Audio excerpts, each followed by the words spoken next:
이어서 출애굽기에 나오는 말씀을 증거하려고 하는데요. 내가 지명하여 불렀나니라는 제목을 가지고 함께 은혜를 나누고자 합니다. 제 설교는 다른 이야기들이 많이 있지만 성경의 말씀을 좀 풀어서 여러분들에게 전달을 하는 것이기 때문에 때로는 딱딱할 수가 있습니다. 그런데 어제 어떤 집사님을 통해서 들어보니까요, 제가 설교하는 말씀을 집중해서 들으면 아주 쏙쏙 들어온대요. 근데 쏙쏙 귀에 들려오는데, 근데 조금만 다른 생각을 하게 되면 하나도 안 들린대요. 그러니까 집중해서 하나님의 말씀을 잘 들어주시면 저 개인적으로 여러분께 영광으로 생각합니다. 자, 오늘 말씀을 통해서 한번 생각할 수 있는 것은, 지난주에 여러분 꼭 설교의 말씀을 기억하시는지는 잘 모르겠습니다만은, 지난주에 설교의 말씀이 뭐죠? 제사장의 위임식에 대해서 말씀을 나눴습니다. 제사장 위임식에 있어서는 세 가지의 단계를 걸친다고 이렇게 얘기했어요. 첫 번째는 바로 뭐냐면 제사장 옷을 입히는 그런 의식을 행하게 된다라고 하는 겁니다. 옷이라고 하는 것은 어떤 의미를 가지고 있냐면 선택과 자격을 가지고 있다라고 하는 거죠. 그래서 제사장의 옷관에는 그래서 이 보편성과 특수성이 있는데, 보편성은 제사장이라고 할지라도 죄인이다라고 하는 겁니다. 그렇기 때문에 항상 먼저 제사장이 되기 이전에, 그러면 제사를 인도하고 집례하기 이전에 먼저 제사장이 하나님 앞에 연약한 존재에게 먼저 회개하고 죄를 씻는 행위를 해야 된다라는 것이고요. 특수성이라고 하는 것은 이렇게 부족함에도 불구하고 하나님이 택하여서 불러주셨다라는, 무어로 제사장으로 불러주셨다라는 것을 의미할 수가 있다라고 하는 것입니다. 제사장복을 입혔어요. 첫 번째 딱 입혀놓고 그 다음 단계는 바로 뭐냐면 이 관유에다가 기름을 부은 것을 이제 제사장에게 머리에다 기름을 붓습니다. 이 기름을 부었다라는 것은 바로 뭘 의미하냐면 성령의 의미야. 성령을 의미한다. 그래서 제사장의 사명을 잘 감당해야 되는데 성령의 도움이 없이는 그 제사장의 임무를 감당할 수 없다라고 하는 것이죠. 그 다음에 이제 이렇게 되면 첫 번째 어떤 단계라고요? 옷을 입히는 것이에요. 제사장 옷을 입힙니다. 그 두 번째는 관료의 기름을 담아다 제사장의 임명을 받은 사람에게 기름을 붓습니다. 성령의 임재를 의미하고요. 그 다음에 마지막 세 번째 단계는 제사를 드리게 되는 것이죠. 누구를 위한 드리는 거냐면 백성들을 위해서 드려지는 것이 아니라 제사장의 위임식을 받은 제사장들이 먼저 제사를 하나님 앞에 올려드리는데, 제사는 세 가지 있었다고 했습니다. 하나는 속죄제, 번제, 화목제, 세 가지를 하나님 앞에 제사로 드려야 된다는 거죠. 누구부터? 제사장들부터 이렇게 드려야 된다는 거죠. 그래서 먼저 이 속죄제는 자기 자신의 죄를 깨끗이 정결하게 씻는다는 것이고요. 두 번째는 번제라는 것은 이 하나님 앞에 죄 용서를 받은 사람이 이제 하나님 앞에 헌신의 자리로 나가겠다라는 결의와 다짐이 들어있다는 것을 의미할 수 있겠고요.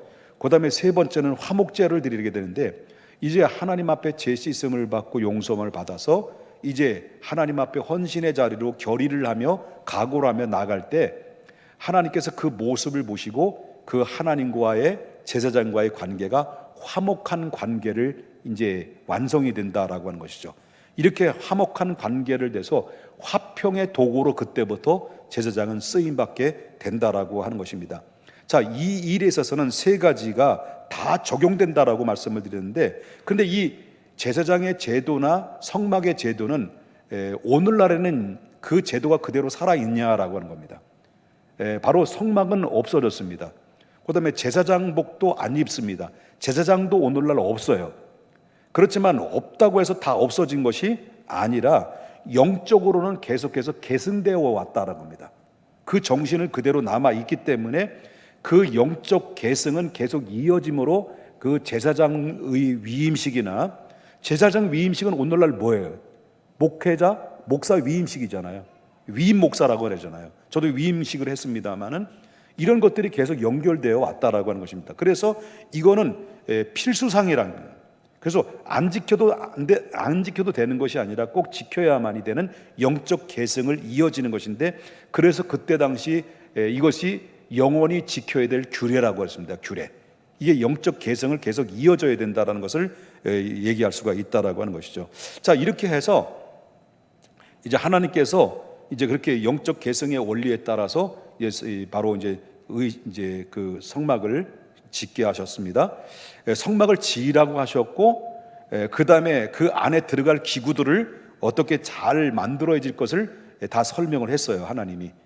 그리고 난 다음에, 완성한 다음에 마지막에 누굴 세우니까 제사를 하나님 앞에 드릴 그 일꾼들을 세워야 되는데, 그 일꾼들이 제사로 이끌어갈 제사장들을 세우는 일을 다 하나님이 말씀하셨다는 거죠. 그러면 제가 몇 개월 전부터, 한 거의 1년 전부터 출애굽기에 나오는 말씀을 여러분 설교를 드렸는데요. 자, 그러면 우리가 지금까지 들었던 말씀 중에서 출애굽기 25장부터 30장까지는 성막에 관련된 이야기와 마지막에는 제사장의 위임식에 관련된 말씀을 저와 여러분이 여기 이 김 목사를 통해서 설교의 말씀을 들었습니다.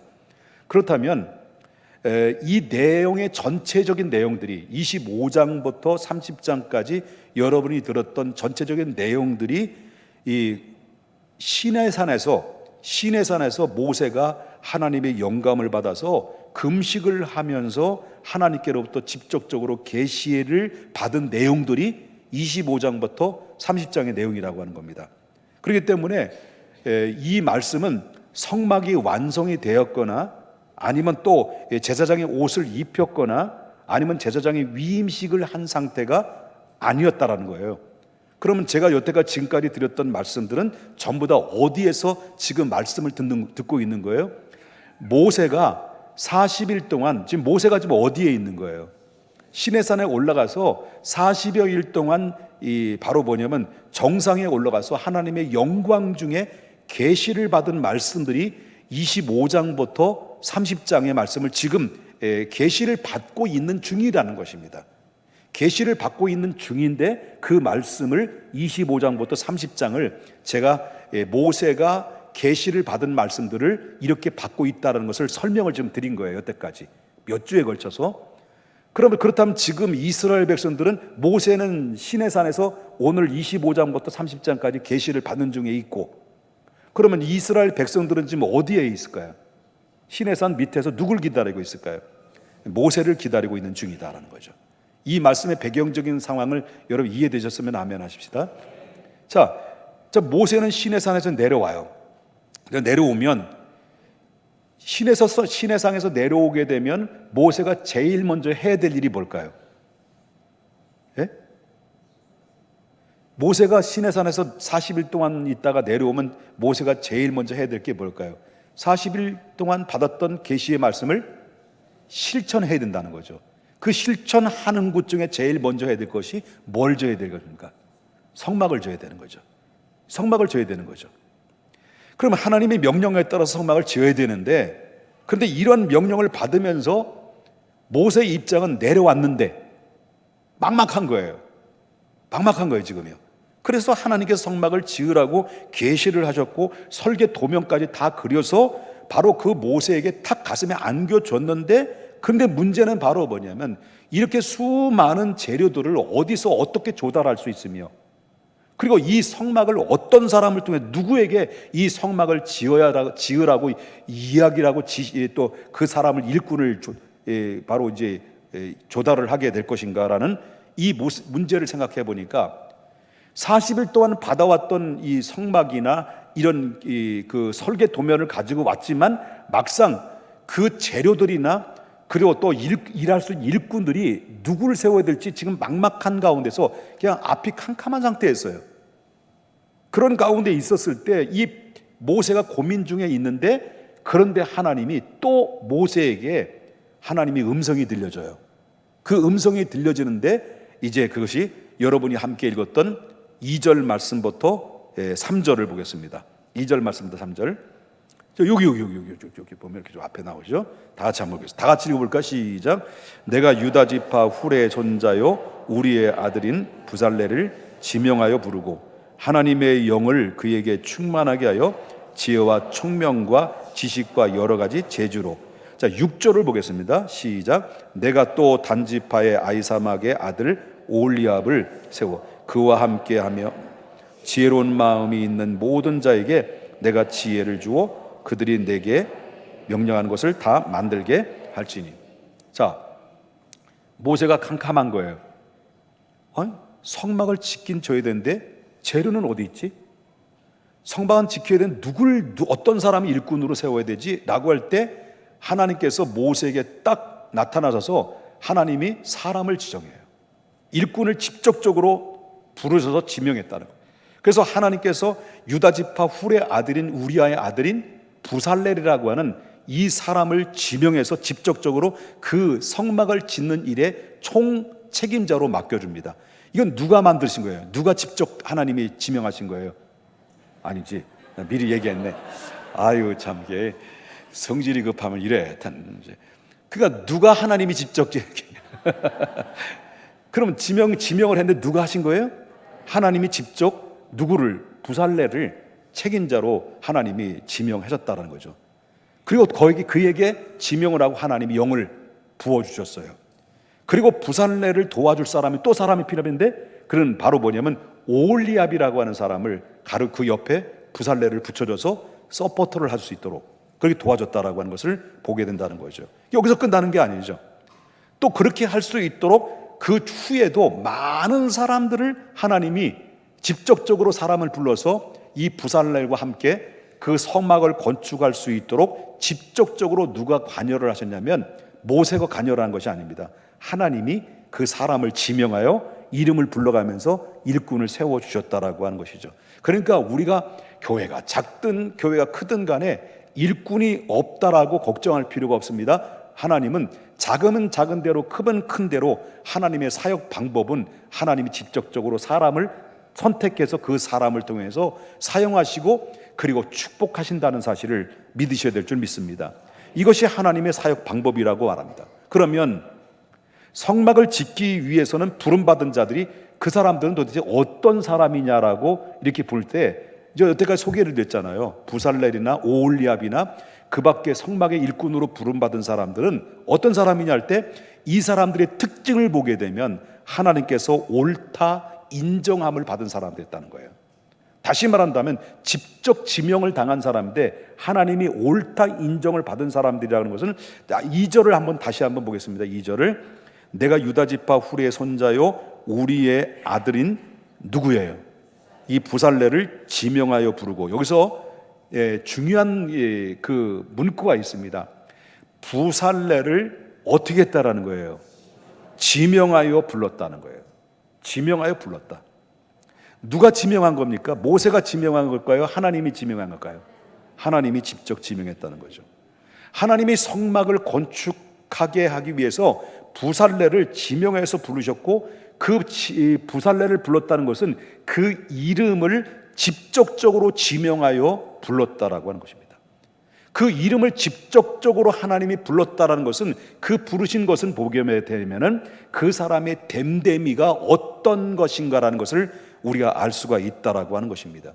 그렇기 때문에 하나님이 당신의 뜻을 위해서 이루시기 위해서는 반드시 바로 하나님이 직접적으로 그 일을 하시지 않고, 항상 성경의 역사를 보게 되면 하나님은 사람들을 통해서 그 일을 이루어 나가신다라고 하는 거죠.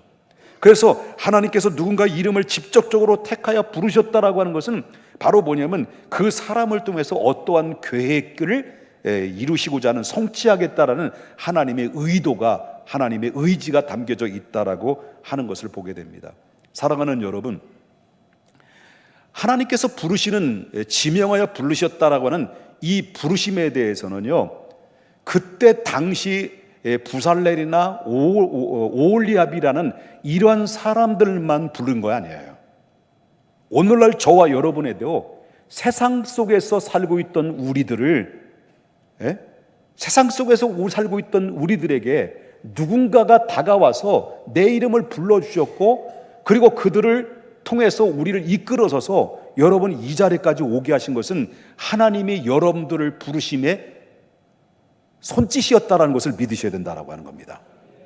그때 당시 부살렐이나 오홀리압만 부른 것이 아니라 오늘도 저도 하나님이 불러주시지 않으면, 하나님이 여러분들을 이끌어 주시지 않으면 이 자리에 앉아서 예배를 드릴 수 없다라고 하는 것입니다.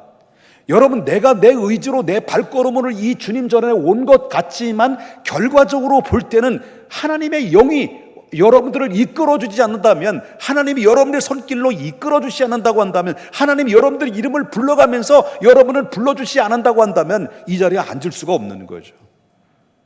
하나님의 은혜인 것입니다. 그래서 여러분, 이사야서 41장 1절에 보니까, 이사야서 41장 1절에 보니까 처음에 첫 마디가 뭐예요? 야곱아! 라고 이름을 불렀어요. 너를 창조하신 여호와께서 지금 말씀하시느니라. 그 다음에 또 뭘 불러요? 이스라엘아, 너를 지으신 이가 말씀하시느니라. 너는 두려워하지 말라. 내가 너를 구속하였고 내가 너를 지명하여 불렀나니 너는 내 것이다. 그렇습니다. 여러분, 오늘 이 자리에 앉은 사랑하는 여러분과 저도 하나님이 여러분들을 지명하여 불러서 이 자리에 함께 나와서 예배를 드릴 수 있는 주인공이 됐다는 것을 여러분 잊지 말으셔야 된다는 거죠. 저도 처음부터 예수님을 만난 사람이 아닙니다. 바로 청년시대 그때 비로소 1983년도 주님을 만났고 1984년도 신학 들어갔고 1986년도 결혼했고 1986년도 12월에 개척을 했어요. 우리 신혼도 없었어요. 지금이 신혼이야. 부럽지요? 하나님이 저를 불렀어요. 하나님이 어떤 목적을 가지고 하나님 나라를 위해서, 하나님 나라에 선포하기 위해서 하나님이 저를 불렀습니다. 뭐라고 불렀을까요?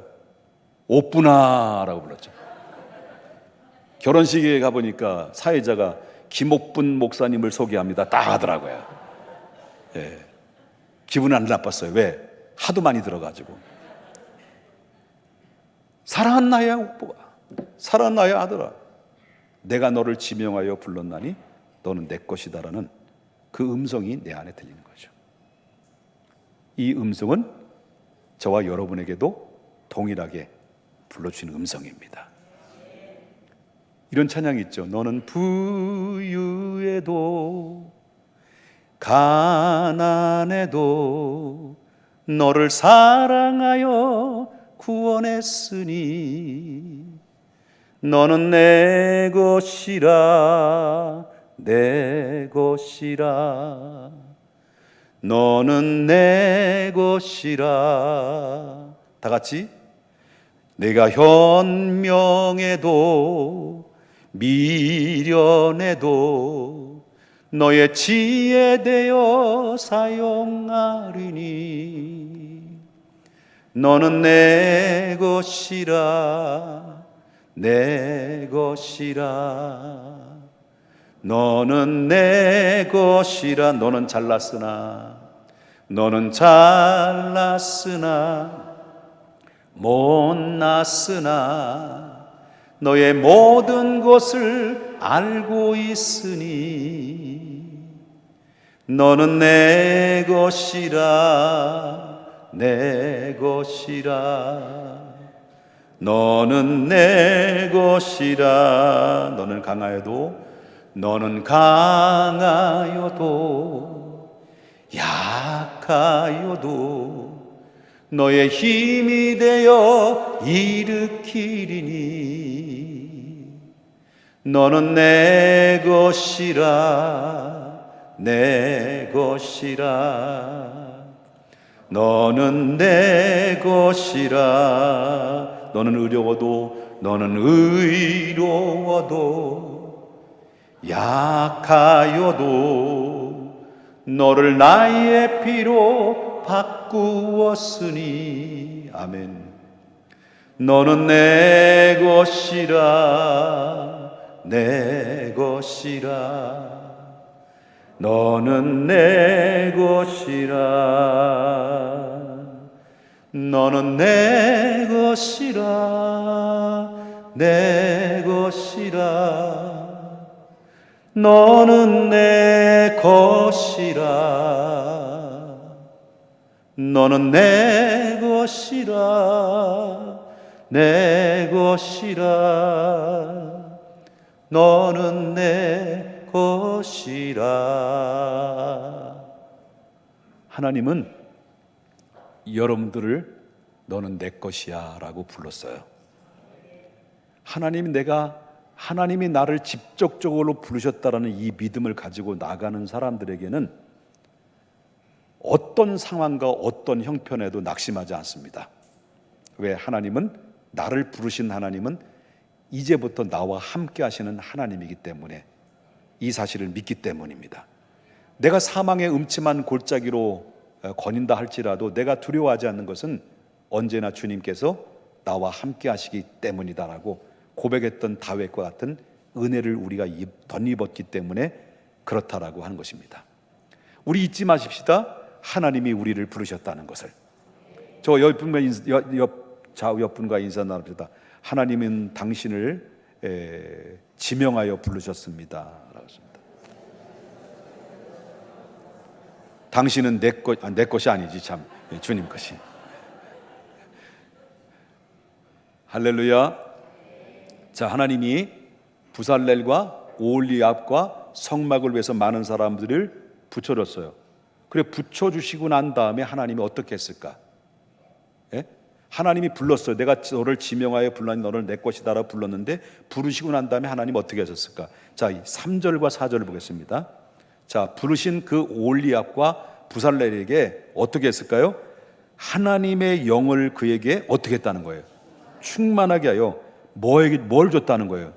지혜와 총명과 지식과 여러 가지 재주로 정교한 일을 연구하여 금과 은과 노수로 만들게 했다라고 하는 것입니다. 다시 말한다면 하나님이 부르시는 이에는 목적이 있어요. 하나님이 기뻐하시고 하나님의 당신의 거룩하신 뜻을 위해서 여러분들을 불러주셨다면, 하나님이 부르신 그들을 어떻게 책임져 주시는 겁니까? 그들에게, 불러주신 여러분들에게 하나님의 영을 입게 하신 것이죠. 그리고 여러분들은 한번, 예수님은 어떤 분이셔요? 여러분들에게 예수님은 어떤 분이셔요? 이 고린도전서를 보면 누구든지 예수님을 주라 시인하는데 성령이 아니고는 주라 시인할 수가 없다고 그랬잖아. 예수님 믿으시죠? 근데 믿는 믿음이, 하나님께로부터 부름받은 사람들은 하나님이 성령을 충만하게 하셨다라고 하는 거예요. 그래서 이들에게 그 일들을 하게 맡겼다는 것을 보게 되는데, 하나님이 지명해 부른 사람이 이 성막을 건축하는데 계속해서 하는 데서 예술적, 이미 이 부살렐이라는 사람이나 오홀리압이라는 사람은 이미 성막을 건축할 수 있는 모든 준비가 될 수 있는 예술적 기술을 다 가지고 있었던 사람이에요. 그래서 하나님 불러줬다는 거죠. 이스라엘 백성들, 이 사람들이 어떻게 해서 이 예술적 그 기술을 가지고 있었냐라고 한다면, 이 이스라엘 백성들은 애굽에 나오기 전까지만 해도 430년 동안 애굽에서 무슨 살이를 했어요? 종살이를 했어요. 노예 생활을 했어요. 노예 생활을 하면서 그들이 배운 게 뭐냐면, 그 정말 처절한 노예 생활 속에서 그들이 얻어낸 기술은 천막을 제조하는 기술과 옷감을 짜는 이죠. 옷감을 짜서 짜는 기술과 옷감에다 물감을 들이는 기술을 습득을 했어요. 그리고 또 금속을, 각종의 보석들과 그 금속들을 미세하게 정교하게 세공하는 기술을 갖게 만들었고요. 그 다음에 나무들을 잘 깎아가지고 아름답게 조각을 만드는 기술도 습득하게 했고요. 그 다음에 각종의 식물들을 곱게 가루를 내려가지고요. 그래서 각종의 모든 가루를 배합하는 기술을 430년 동안 애굽에서 종살이하면서 다 습득한 사람들이 그 이스라엘 백성들에게는 수없이 많이 있었다라고 하는 것입니다. 자, 이런 고도의 정교한 기술들은 이미 그때 당시에 과학기술이 굉장히 빨리 발달된 이 애굽에서 이스라엘 백성들이 430년 동안 노예 생활을 거치면서 다양한 그런 이 기술들을 습득을 했다라고 하는 거예요. 그래서 하나님께서 이 다양한 기술들을 가진 자들 중에서 거룩한 하나님의 성막을 제작하기 위해서 가장 적합한 사람들을 하나님께서 귀한 직분을 그에게 맡겨 주었다라고 하는 것입니다. 그런데 문제는 바로 뭐냐면, 이렇게 백성 중에서 바로 이 성막을 제작할 수 있는 적합한 재능과 기술을 가지고 있다고 해서 모든 사람이 다 성막에 건축하는 데서 합당한 사람들이 다 아니다라는 거죠. 바로 왜냐면 장차 하나님을 찬양하고 그다음에 경배의 중심이고 하나님과 임재의 중심인 이 처소를, 이 성막을 만드는 데 있어서는 단순히 인간의 재능이나 또한 단순히 이 인간의 기술만으로 가지고는 안 되기 때문입니다. 왜 그렇습니까? 그래서 하나님께서 성막을 제작하는 그런 가운데 부살렐과 오홀리압과 그 밖에 많은 사람들을 불러주시고 그들에게 뭘 주었다는 거죠? 그 일들을, 하나님의 영을, 하나님이 기뻐하신 일들을 하기 위해서, 성막을 짓기 위해서 그들에게 하나님의 영을 그들에게 부어주셨어요. 그러므로 하나님의 일꾼들을 부르심을 받은 성도님들은요, 바로 재능보다 더 중요한 것이 있습니다. 재능보다 더 중요한 것이 바로 뭐냐고 말한다면 성령의 충만함입니다. 성령의 충만한 목사가 되어야 됩니다. 그래서 신학생들에게 늘 제가 당부하는 말이 바로 뭐냐면, 공부해서 되는 게 아니라는 거예요. 공부만 해서 재능 많고 말 잘하고 이렇게 해서 영성이 없는 가운데 공부만 하고 말 잘하고 재능만 가지고 그것 가지고 바로 여러분 목회한다고 목회할 수 있다고 생각합니까? 천만에. 그러니까 새벽기도 안 나오는 거예요. 신학생들이 새벽기도도 안 나오고 예배도 안 나오는데 뭐. 그러니까 이렇게 목회자가 돼가지고 뭐 하겠냐는 거예요. 그러니까 제가 안타까워서 유튜브를 보니까 이렇게 강단에서 쓸데없는 얘기를 하니까 일반 평신도들이 유튜브에서 강사가 되고 설교를 하고 있더라고. 그러니까 목사로 부름받았다고 해서 또 말 잘하는 말을 언변력이 더 능한다 할지라도, 여러분 실력이 좋다 할지라도, 재능이 재주가 많다 할지라도 무슨 소용이 있냐는 거예요. 성령이 충만해야지. 나 지금 화난 거 아닙니다. 열정입니다. 열정. 장로님들도 마찬가지겠죠. 부름받은 안수집사님들도 마찬가지겠죠. 권사님도, 구역장님도 마찬가지입니다. 우리가 기도하지 않고 하나님 성령의 충만한 가운데서 하나님의 일을 맡겨주셨는데, 그 맡겨주신 그 사명을 하나님이 충만한 가운데서 그 일을 해야만이 하나님께서 거기에 영광이 되시고 하나님 결실이 임하게 된다라는 것을 보게 된다는 거죠. 여러분, 우리가 예수님을 믿기, 이 부살렐과 오홀리압을 보면 예수님 믿기 이전부터 오늘 그대로 적용한다면 이미 뭐가 있었다는 거예요? 기술을 가지고 있었다는 거예요. 실력이 있었다라는 거죠. 그런데 하나님이 그 기술을 가지고 있는 자를 부르셔서 그에게 뭐예요? 성령을 허락하여 줘서 성령을 받게 하셨어요. 그리고 그 일을 맡겠다는 거죠. 저와 여러분도 예수님을 만나기 이전에 각자가 나름대로 재능을 가지고 있고 각자가 하나님의 달란트를 하나님 주셨다는 거죠. 교회 나오기 이전에, 여러분 예수 믿기 이전에 여러분 나름대로의 재능을 가지고 있습니다. 찬양을 잘하는 사람이 있고, 노래를 잘하는 사람이 있고, 트로트를 잘하는 사람이 있고, 또 뭐 기술력이 있고, 영상을 잘하는 사람도 있고, 이미 교회 나오기 전 다 습득한 사람들입니다. 그래서 여러분들 각자의 재능에 따라서 하나님의 나라를 이루기 위해서, 하나님 나라를 세우기 위해서 여러분들을 부르셔서 여러분들에게 뭘 준 거예요? 성령의 은혜를 부어준 거예요. 성령의 은혜를 부어주신 사람들에게 해야 될 것이 바로 뭐냐면, 그것이 바로 뭐냐면 그 부름 받은 백성이 하나님을 향해서 우리 어떤 반응으로 보여줘야 되냐, 그것이 바로 하나님의 뜻에 순종하는 것입니다. 순종하는 것입니다. 여기서 지혜로운 마음이 있는 자에게 지혜를 준다고 그랬습니다. 자, 6절을 한번 보겠습니다. 6절. 앞에서 그 사회 여기 시간을 이렇게 좀 더 해도 되잖아요. 6절 다 같이 한번 보겠습니다. 시작.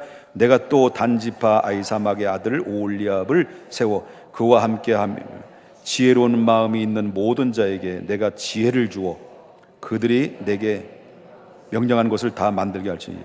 자, 여기 보면 지혜로운 마음이 있는 자에게 내가 지혜를 준다. 자, 일반 상식을 보게 되면 지혜로운 사람에게 지혜로운 마음을 주는 거잖아요. 그런데 여기서 보면 지혜로운 마음인 자에게 뭘 준다는 거죠? 지혜를 준다라고 성경에서 말하고 있어요. 이게 반대적인 얘기를 하고 있는 거예요. 이 말이 뭐냐? 지혜로운 마음이 있는 자에게 지혜를 주신다라고 하는 것은 하나님의 말씀을 들으려고 하는 마음을 가진 자예요. 그래서 하나님의 말씀을 들으려고 하는 사모하는 마음을 가진 자에게 뭘 주겠다는 거죠? 지혜를 주겠다는 거예요. 하나님의 은혜를 받는 사람들은 어떤 사람의 은혜를 받아요? 하나님의 말씀을 들으려고 하는 사람이에요. 하나님의 말씀을 한 말씀도 놓치지 않고 그 말씀을 빼놓지 않고 다 귀를 기울여서 하나님 말씀을 들으려고 하는 준비되어 있는 사람, 마음이 활짝 열려 있는 사람, 그 사모하는 사람에게 하나님이 만족함을 주신다고 그러는데, 그 만족함이 어떤 만족이냐? 지혜를 주죠. 지혜. 여러분, 우리가 지혜를 얻게 되면 이 세상에 살아갈 때 얼마나 유리합니까? 모든 판단력이 시행착오를 겪지 않고 우리가 쉽게 우리의 형통한 길로 인도함 받고 그 길로 가게 되는데, 사람이 지혜롭지 못하면 일생 동안 시행착오를 겪다가 인생 다 어비하고 살아간 사람이 얼마나 많냐는 거예요. 그렇잖아요? 그렇기 때문에 하나님이 직접적으로 여러분들에게 다 지혜를 여러분들이 허락하실 줄 저는 믿는 거예요. 그러기 위해서는 바로 뭐냐면, 우리는 어떤 마음이 돼야 되겠습니까? 지혜로운 마음을 준비하자. 그것이 바로 지혜로운 마음을 바로 뭐냐면, 겸손하게 자기 방식으로 예수 믿을 생각하지 말고 자기 방식 다 내려놓고, 주여 말씀하옵소서, 내가 듣겠습니다, 그 말씀을 믿음으로 받겠습니다라는 열려있는 마음으로 하나님의 말씀을 사모할 때, 하나님께서 그 열려있는 마음을 가지고 있는 자에게 하나님께서 올리압에게, 하나님 또한 부살렐에게 성령의 충만함을 주고 그에게 하나님이 일을 맡겼던 것을 보게 되면, 우리에도 보면 꼭 자기 방식으로 자기 지식에 따라 바로 정해놓은 가운데서 이게 아니면 절대 못 받아들이는 자기 방식에 믿는 사람들이 얼마나 많이 있어요. 내려놔야 돼. 죽었다 깨어나도 예수님 못 만나요. 내려놔야 되죠. 열려 있어야 돼요. 주님 말씀하옵소서, 내가 듣겠습니다 라고 열려있는 마음을 가질 때 100% 하나님의 성령이 임합니다. 100% 성령이 임하고 그를 통해서 하나님이 역사하신다는 것을 우리가 보게 되는 거죠. 그리고 저와 여러분이 저를 볼 때 성령 받은 것 같아, 안 받은 것 같아? 예? 비웃는 건 건강에 안 좋은 거예요. 나 성령 받았어요. 옛날에 김옥부가 아니야. 옛날에는 김옥분이었지만 지금은 김옥복이에요.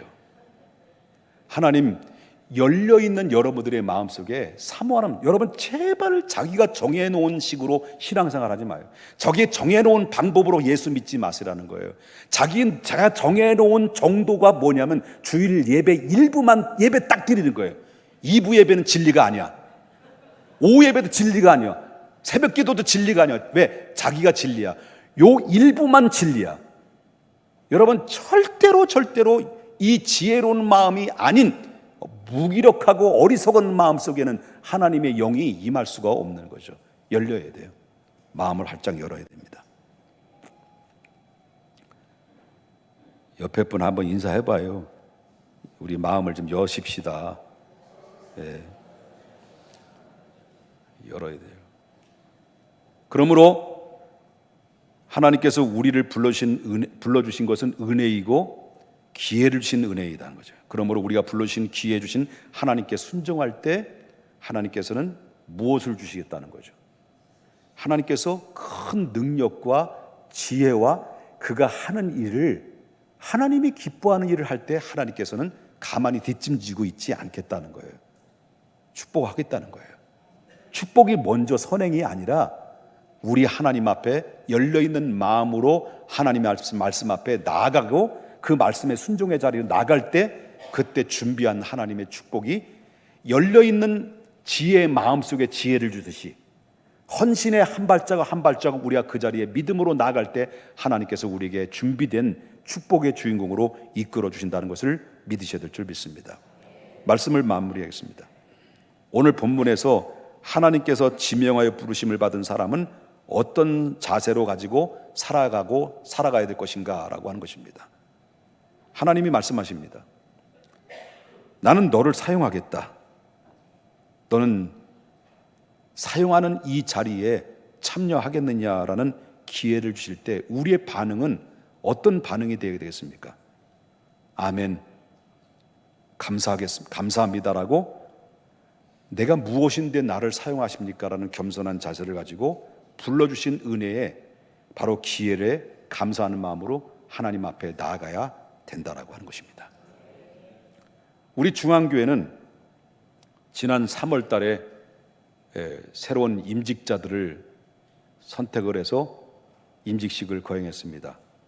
여기는 많은 일꾼들이 세워졌습니다. 결의도 했습니다. 열심히 또 신앙생활 한다고 나름대로 결단도 했습니다마는 무려 2개월도 안 됐고 3개월도 지나지 않았는데 열정이 많이 사라졌다는 것을 느껴지게 됩니다.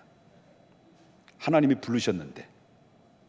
그런데 감사한 것은 임직자들이 우리가 담임 목사가 뭐 전혀 개입을 안 하니까 임직자들이 감동이 됐던 것 같아요.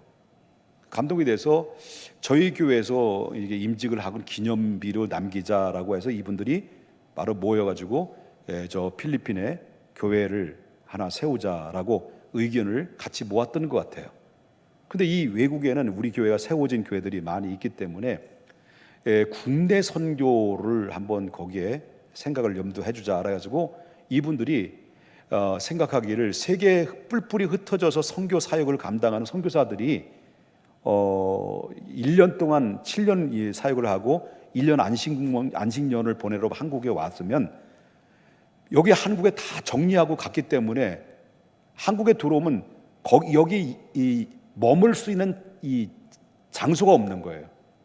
그리고 여기저기 떠돌아다니면 이 집 저 집에서 잠자고 그렇게 하다 보니까 한국의 국내 선교센터가 준비되지 못하니까 한국 선교사들이 거기 기거할 만한 안식할 수 있는 충전할 수 있는 공간이 없는 거죠. 그래서 이분들이 모여가지고 그러면 국내 선교센터 부지를 우리 함께 기념비를 남겨서 십시일반으로 이분들이 모여서 하나님 앞에 헌금을 하나님 앞에 드렸던 걸로 알고 있어요. 그래서 드려서 그 감동이 되죠. 저도 감동이 왔습니다. 저는 얼마나 감사한지 몰라요. 그래서 우리 집사람하고 저도 아니 그러면 이분들이 하셨으면 우리도 해야 되는 거 아니냐 그래서 저희 집사람과 저가 이렇게 오늘 결단해가지고 아니 그때는 옛날 결단했는데 지금 뭐 우리 집사람이 한 것 같아요. 나 몰래 아니 알았어 알고 왔나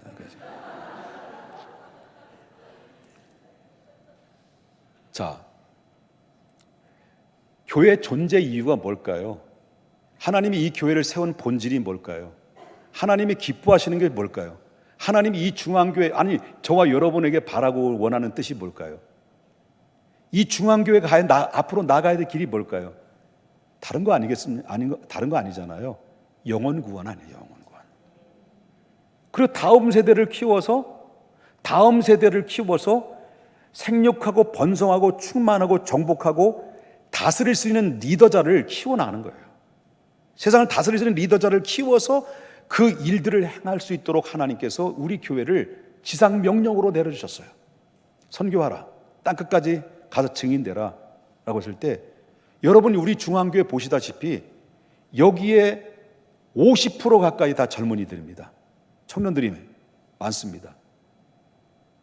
그만큼 우리 중앙교회가 하나님이 원하시는 뜻이 무엇인가를 잘 알고 그 일에 추구했더니 흉내만 냈는데도 불구하고 수많은 젊은이들이 수많지는 않지만 젊은이들이 악기로 달란트로 하나님 앞에 영광 올리는 모습을 보지 않습니까? 그래서 저는 그렇습니다. 여러분들에게 지난번에 제안을 드렸죠. 하나님이 기뻐하시는 일을 하자. 이분들이 마음을 모아서 선교 센터를 부지를 하는데 우리 십시일반으로 헌금을 하자라고 제가 제안드렸는데 제가 조건을 냈습니다.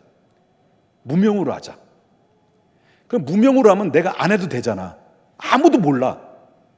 무명으로 하면 아무도 내가 했는지 안 했는지 몰라. 그러니까 바로 뭐냐면 하나님만 아시면 되는 거예요. 여긴 개수도 여기는 뭐 금액도 안 정해져 있어요.